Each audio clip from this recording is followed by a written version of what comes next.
Sa ngalan ng Ama, ng Anak at ng Espiritu Santo, Amen. sumainyo ang Panginoon. At sumainyo rin. Mga kapatid, tayo'y nagpapasalamat sa Diyos kahit na tayo'y magkakahiwalay sa pamamagitan ng banal na misa sa internet, tayo'y nagkakaisa.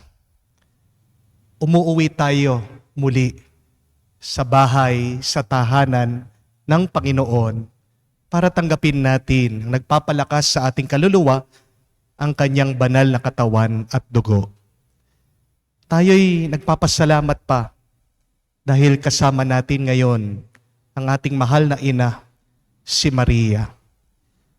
Ang misang ito ay parangal sa kanya dahil walang sawa na nagdarasal at nananalangin ang ating mahal na ina para sa ating lahat.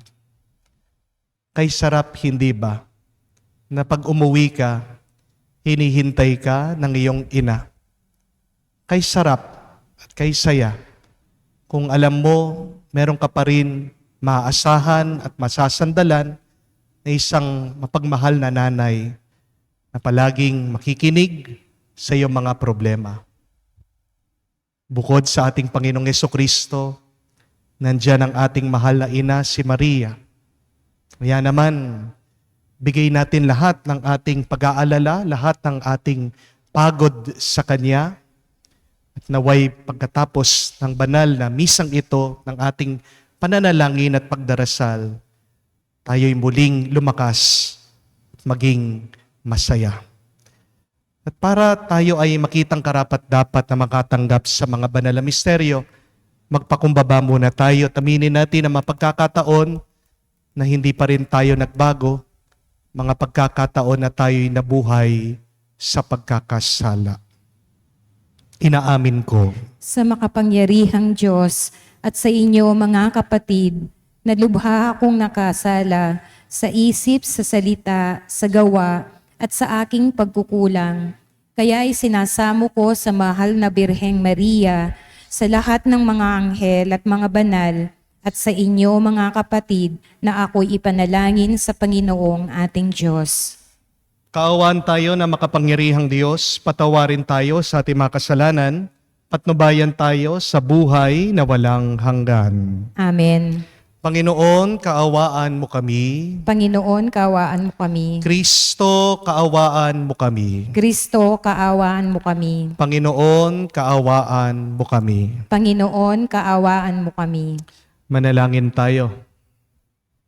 Ama naming makapangyarihan, patawarin mo ang aming mga utang, sapagkat kami hindi makababayad ng lubusan. Kaya't makaligtas nawa kaming tanan, pakundangan sa pagdalangin ng Mahal na Birhen, Ina ng Diyos, para sa aming kabutihan, sa pamamagitan ni Jesucristo kasama ng Espiritu Santo, magpa sa walang hanggan. Amen. Pagbasa mula sa ikatlong sulat ni Apostol San Juan. Mahal kong kaibigan Gayo, ang iyong paglilingkod sa mga kapatid, kahit hindi mo kilala, ay nagpapatunay na tapat ka. Nagpatotoo sila sa simbahan rini tungkol sa iyong pag-ibig. At lalong mabuti kung matutulungan mo sila sa kanilang paglalakbay, gaya ng nararapat sa mga lingkod ng Diyos, sapagkat humayo sila sa ngalan ni Kristo at hindi tumatanggap ng anumang tulong sa mga di kumikilala sa Diyos. Dapat natin silang tangkilikin upang tayo'y makatulong sa pagpapalaganap ng katotohanan, ang salita ng Diyos. Ang salita ng Diyos. Salamat sa Diyos. Mapalad siya na may takot sa Diyos na magandang loob. Mapalad siya na may takot sa Diyos na magandang loob. Mapalad ang tao na may takot sa Diyos. Siyang sumusunod ng buong alindog. Ang kanyang lipi magiging dakila pati mga angkan ay pinagpapala. Mapalad siya na may takot sa Diyos na magandang loob. Magiging sagana sa kanyang tahanan. Katarungan niya'y walang katapusan. Ang taong matuwid, may bait at habag. Kahit sa madilim, taglay ay liwanag. Mapalad siya na may takot sa Diyos na magandang loob. Ang mapagpautang nagiging mapalad. Kung sa hanap buhay siya'y laging tapat. Hindi mabibigo ang taong matuwid. Di malilimutan kahit isang saglit. Mapalad siya na may takot sa Diyos na magandang loob.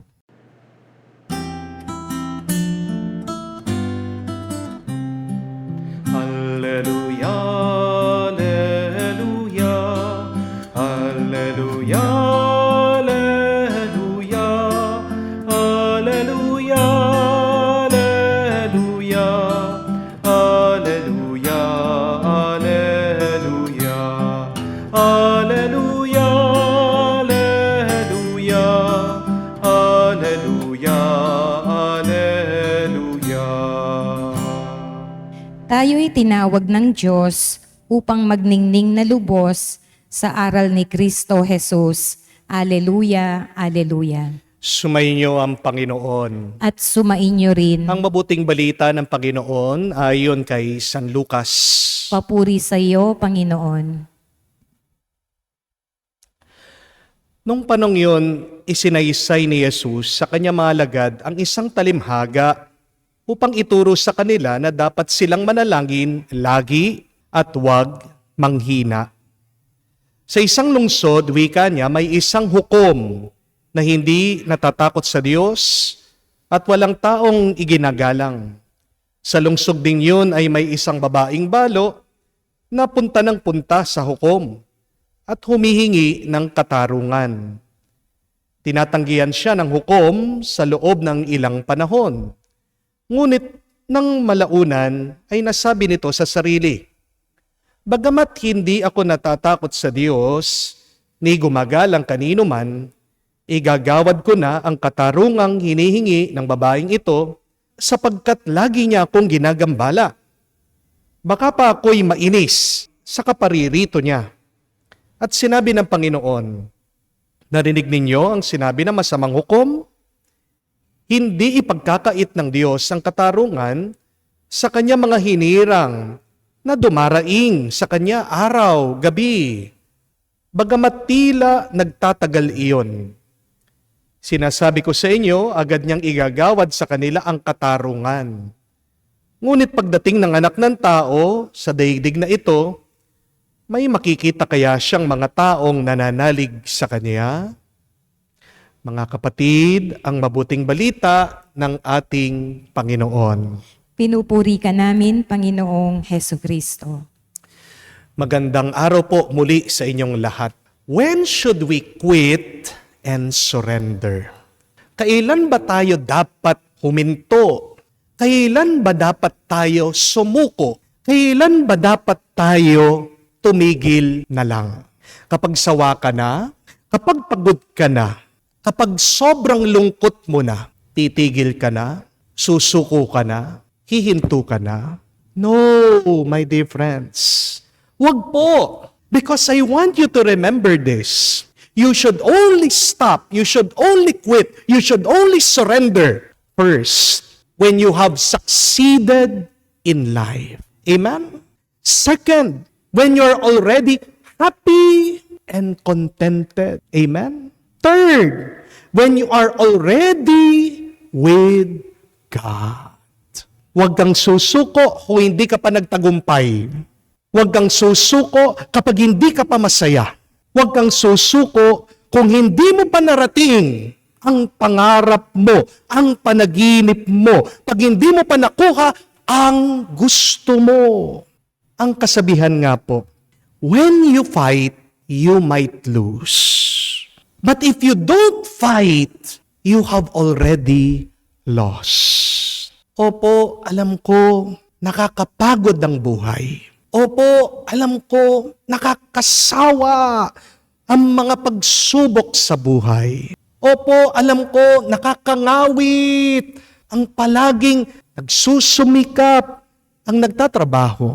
Opo, alam ko, minsan nakakalungkot na mag-isa ka lang na lumalaban para sa iyong mga panaginip at pangarap sa buhay. Pero alam niyo po kung anong mas nakakalungkot? Ay yung hindi ka pa nagtagumpay, sumuko ka na. Ay yung hindi ka pa masaya, huminto ka na. Pinapaalala po sa atin ng ating Panginoon, mga kapatid, dito sa kanyang sinalaysay na talimhaga, na wag daw tayong magsasawa na manalangin, na matuto tayong magpursige at magtiyaga. Hanggat hindi mo nakukuha ang iyong hiling, magpatuloy ka. Dahil kung magtiyatyaga ka lang, kung magpupursige ka lang, kung hindi ka hihinto, walang imposible para sa iyo. Amen? Tingnan niyo po itong kwento ng babaeng balo. Mahirap siya. Nobody siya. Hindi siya kilala. Wala siyang kapangyarihan. Mahina siya. Pero bakit sinagot siya dun sa kanyang hiling nitong masamang hukom? Dahil araw-araw daw, pabalik-balik siya, nakikiusap siya, natulungan siya. Kahit na walang takot sa Diyos at walang ginagalang ang hukom, bandang huli, pinagbigyan siya. Tingnan niyo po yun, mga kapatid. Ang masama, ang sumuko. Dahil nagpursige, nagtiyaga, nagpatuloy, hindi huminto ang mabuti. Mga kapatid, ang mundong ito ay masama. Hindi po ba? Sa mundong ito, marami pong mga tao ang masasama ang ugali. Amen? Marami po tayong masasamang karanasan habang tayo'y nabubuhay dito sa mundo. Pero kung titigil ka, kung magpapaapekto ka, kung agad ka ng susuko dahil nasaktan ka, sino ang talo? Di ba ikaw? Kung hihinto ka, kung susuko ka, sinong kawawa? Di ba ikaw? Hindi ang ibang tao. Pinapaalala sa atin ni Jesus, kung gusto po nating manalo, kung gusto po nating magtagumpay sa gitna ng maraming masasamang nangyayari sa ating buhay, magpatuloy ka lang. Continue. Move on. Persevere. Persist. May dahilan po si Jesus kung bakit isa din sa mga turo niya, sinasabi niya sa kanyang mga alagad, maging kamukha kayo na mga maliliit na bata. Be like little children. Kasi po, ang ganda ng ugali ng mga bata. Hindi niyo po napansin? Ang bata, hindi titigil yan hanggat hindi niya nakuha yung kanyang gusto. Di po ba? Ang bata, maglilikot, sisigaw, iiyak. Hindi mo mapipigilan yan hanggat hindi mo ibibigay sa kanya yung ninanais niya. Ang dami po sa atin, dahil tumanda, nakalimutan ng maging ugaling bata. Ang dami po sa atin, nakalimutan na ang pagkabata. At dahil namatay na yung diwa ng pagkabata sa kanila, ayaw nang sumubok. Ayaw na mag-umpisa muli. Ayaw na magpursige. Mga kapatid, kahit natulungan ka ng Diyos, kung hindi mo naman tinutulungan ng iyong sarili, wala kang mapapala. Walang mangyayari. Wala kang makakamtan. Amen? Huwag mong isipin kung anong iniisip ng ibang tao tungkol sa iyo. Kasi sa totoo lang, maraming mga tao makasarili. Iniisip mo lang na iniisip ka nila, pero sa totoo lang, wala naman silang pakialam sa iyo eh. Dahil wala silang pakialam, pakialaman mo naman ang sarili mo. Ano ba talaga ang pangarap mo? Ano ba talagang panaginip mo? Ano ba talagang gusto mo? Maging maliit kang bata. Huwag kang titigil hanggat hindi mo yan nakuha o nakamtan. Amen? Marami pong mga tao, Oo, ang magiging hadlang, balakid sa ating mga gusto, sa ating mga pangarap. Pero hayaan mo lang sila. Anong tunay na mahalaga? Paglaban mo ang sarili mo. Anong tunay na mahalaga? Pinaglalaban ka palagi ng Diyos. Tandaan niyo po yan. Palagi kang iniisip ng Diyos. At palagi nating kasama ang Panginoon. Yan ang tunay na mahalaga. Yan sana ang ating maalaala. Kaya kung hindi mo na kaya, sumuko ka palagi sa Diyos. Dahil kahit na bumitiw ka sa Kanya, ang Panginoon hindi Kanya bibitiwan. Amen? Lalakas at lalakas ka sa tulong ng Diyos.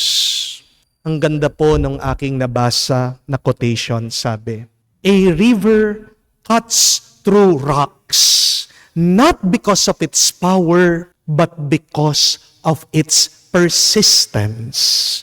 Wow! Tubig, kaya niyang hatiin ang matigas na bato. Bakit? Hindi dahil malakas ito. Pero ano ang lakas ng tubig? Dahil hindi ito tumitigil sa pagdaloy. Amen? Mga kapatid, makakamtan natin lahat ng imposibleng bagay dito sa mundo. Kung susuko ka sa Diyos at kung hindi ka susuko. Tandaan, tumigil ka lang kapag nagtagumpay ka, huminto ka lang kapag masaya ka na, at sumuko ka lang kapag payapa ka na sa piling ng Diyos. Amen. Manalangin po tayo ng walang humpay at huwag mawala ng pag-asa sapagkat binibigay ng Diyos ang katarungan sa Kanya mga hinirang na tumatawag sa Kanya araw at gabi. Pinapalakas ang ating loob ng katarungang ito ng ating Panginoon. Lumapit tayo sa Ama, dala ang ating mga kahilingan. Ating sabihin, Panginoon, dinggin mo kami. Panginoon, dinggin mo kami.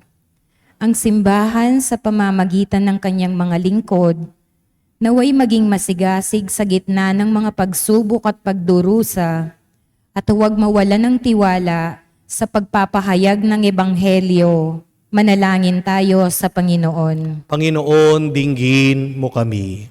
Ang mga pinanghihinahan ng loob at natutuksong sumuko na sa pagsusumikap na mamuhay ng mabuti, naway makatagpo ng bagong lakas sa pananampalataya sa Diyos. Manalangin tayo sa Panginoon. Panginoon, dinggin mo kami.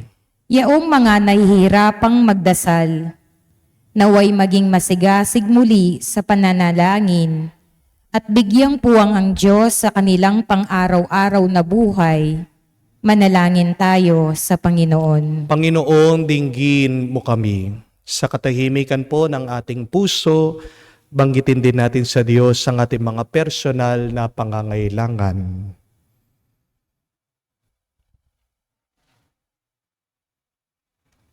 Ama naming nasa langit, pinagkakatiwala namin sa iyo ang aming mga pangangailangan. Ipakita mo sa amin ang paraan ng pananalangin walang humpay upang kami ay maging kaisa mo. Hinihiling namin ito kay Kristo aming Panginoon. Amen.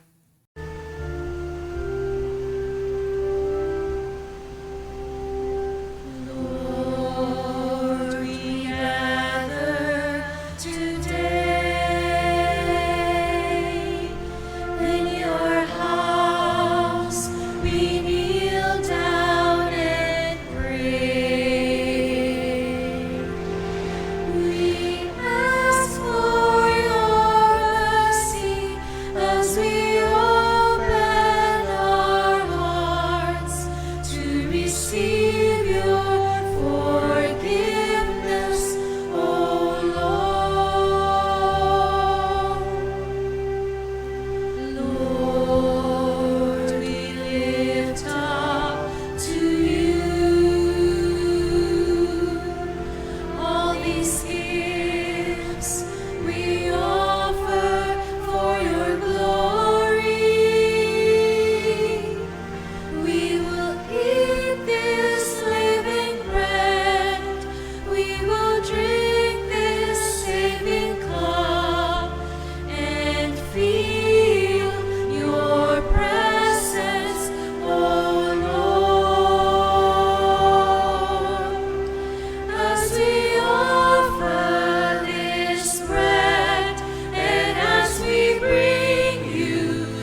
Jesus, feed us now, give us life.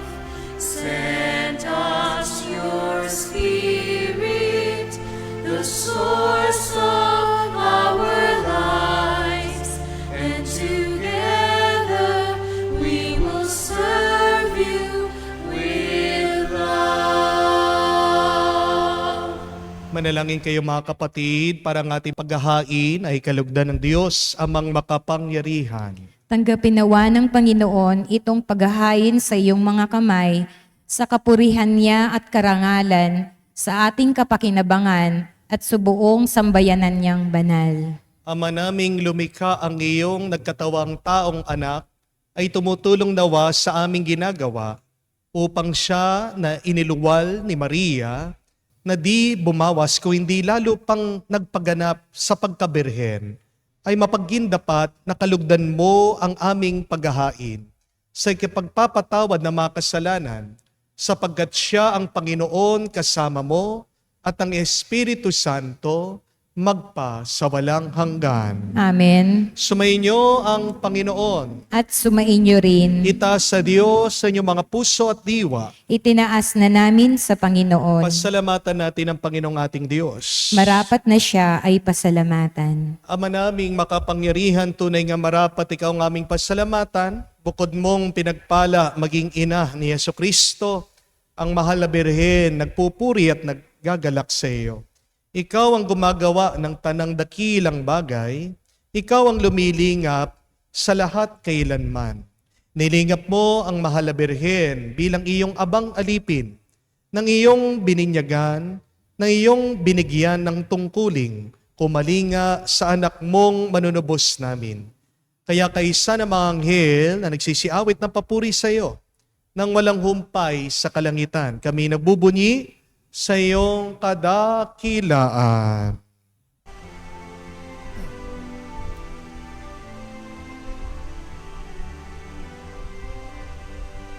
Santo, Santo, Santo, Panginoong Diyos ng mga hukbo, napupuno ang langit at lupa ng kadakilaan mo.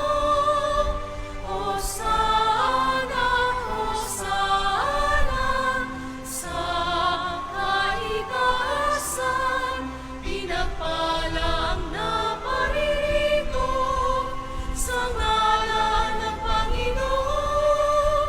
Hosana, Hosana, sa kaitaasan. Hosana, Hosana, sa kaitaasan. Ama naming banal, ikaw ang bukal ng tanang kabanalan.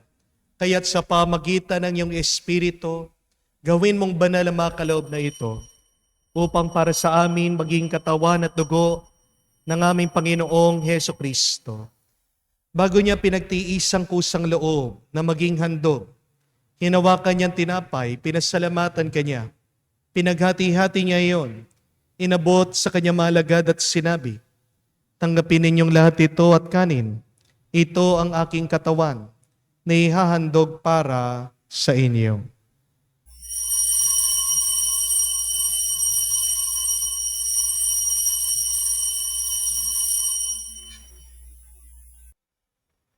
Gayon din naman na matapos ang hapunan, hinawakan niyang kalis. Muli kanyang pinasalamatan. Inabot niya ang kalis sa kanyang malagad at sinabi, tanggapin ninyong lahat ito at inumin. Ito ang kalis ng aking dugo, ng bago at walang hanggan tipan. Ang aking dugo na ibubuhos para sa inyo at para sa lahat. Sa pagpapatawad ng mga kasalanan, gawin ninyo ito sa pag-alaala sa akin.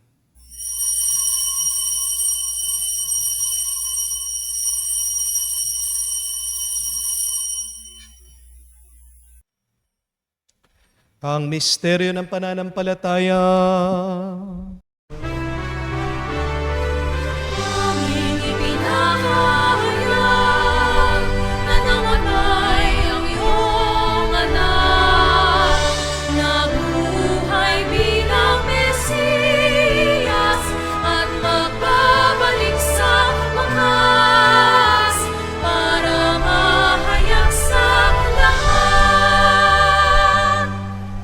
Ama, ginagawa namin ngayon ang pag-alaala sa pagkamatay muling pagkabuhay ng iyong anak.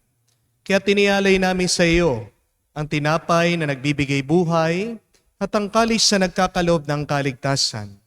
Kami nagpapasalamat dahil kami yung minarapat na tumayo sa harap mo para maglingkod sa iyo. Sinasamo namin kami magsalo-salo sa katawan at tugon ni Kristo ay mabuklod sa pagkakaisa sa pamamagitan ng Espiritu Santo. Ama, lingapin mong iyong simbahan laganap sa buong daigdig. Puspusin mo kami sa pag-ibig. Kaisa ni Francesco, ang aming Papa, Florentino, aming Arsobispo at ng Tanang Kaparian. Alalahanin mo rin ang aming mga kapatid na nahimlay, may pag-asang muling mabubuhay. Gayon din naman lahat ng mga pumanaw. Kawan mo't sila't patuloyin sa iyong kaliwanagan. Kawan mo at pagindapatin kaming lahat na makasalo sa iyong buhay na walang wakas.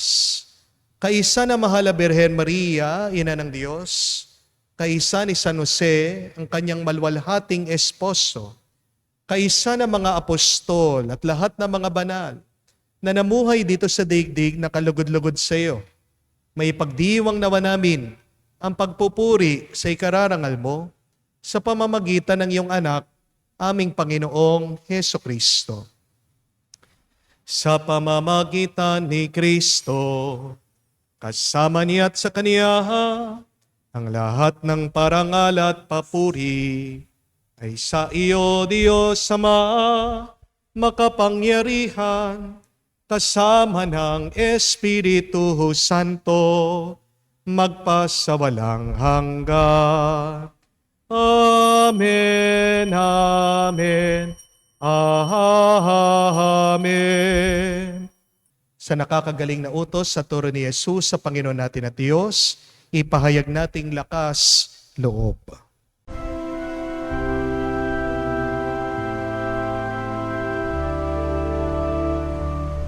Ama namin, sumasalangit ka, sambahin ang ngalan mo, mapasa amin ang kaharian mo, sundin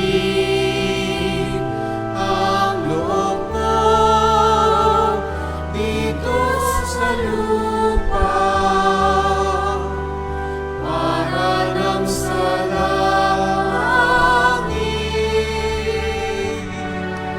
Bigyan mo kami ngayon ng aming kakanin sa araw-araw at patawarin mo kami sa aming mga sala para ng pagpapatawad namin sa nagkakasala sa amin. At huwag mo kaming ipahintulot sa tukso, at iadya mo kami sa lahat ng masama. Hinihiling namin kami, Adya, sa lahat na masama, pagkalooban ng kapayapaan araw-araw, iligtas sa kasalanan, ilayo sa lahat ng kapahamakan, samantalang aming pinanambikan ang dakilang araw ng pagpapahayag ng tagapagligtas naming si Heso Kristo. Sapagkat iyo ang kaharian at ang kapangyarihan at ang kapurihan magpakailanman. Panginoong Heso Kristo, sinabi mo sa iyong mga apostol, kapayapaan ang iniiwan ko sa inyo, ang aking kapayapaan binibigay ko sa inyo. Tungayan mo ang aming pananampalataya, huwag ang aming pagkakasala. Pagkalooban mo kami ng kapayapaan at pagkakaisa ayon sa iyong kalooban. Kasama ng Espiritu Santo, magpa sa walang hanggan. Amen. Kapayapaan ng Panginoon ay laging sumainyo. At sumainyo rin. Magbigayan po tayo ng kapayapaan sa bawat isa. Pisuin niyo po, kapayapaan po sa inyong lahat.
kapatid, naririto ang ating Panginoong Jesucristo, ang Kordero ng Diyos, nag-aalis sa mga kasalanan ng sanlibutan.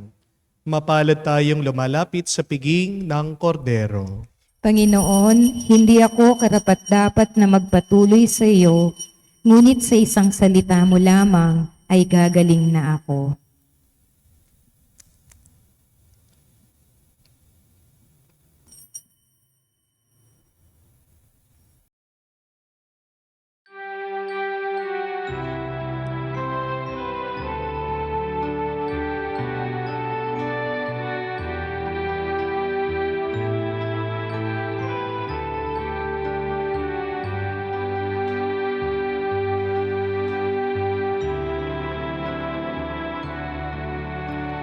Alam mong pagkatao ko,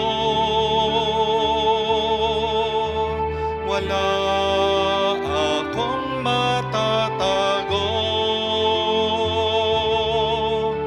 Alam mong aking isipan, alam mo ang lahat ng ginagawa ko, O Diyos. Gabayan mo ko, Diyos, sa buhay na ito. Ilapit mo ako sa pagmamahal mo. Dalhin mo ko, Panginoon, sa kalangitan.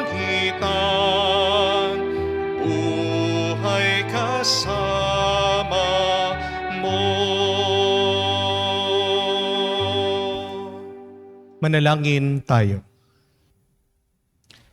Ama naming mapagmahal, sa pagsasalo namin sa banal na pakikinabang, ang iyong kagandang loob ay aming hinihiling upang ang pagpaparangal namin sa Mahal na Birhen at pagtulad namin sa Kanya ay mapagkindapat naming paglingkuran ang pagganap sa kaloob mong kaligtasan.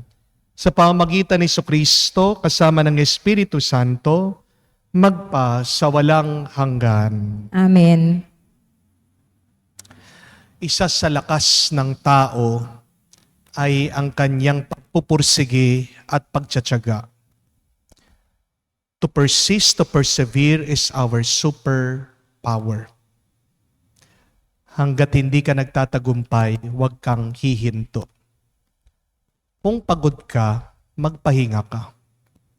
Pero pagkatapos mong nagpahinga, pag lumakas ka na, pagpatuloy mo.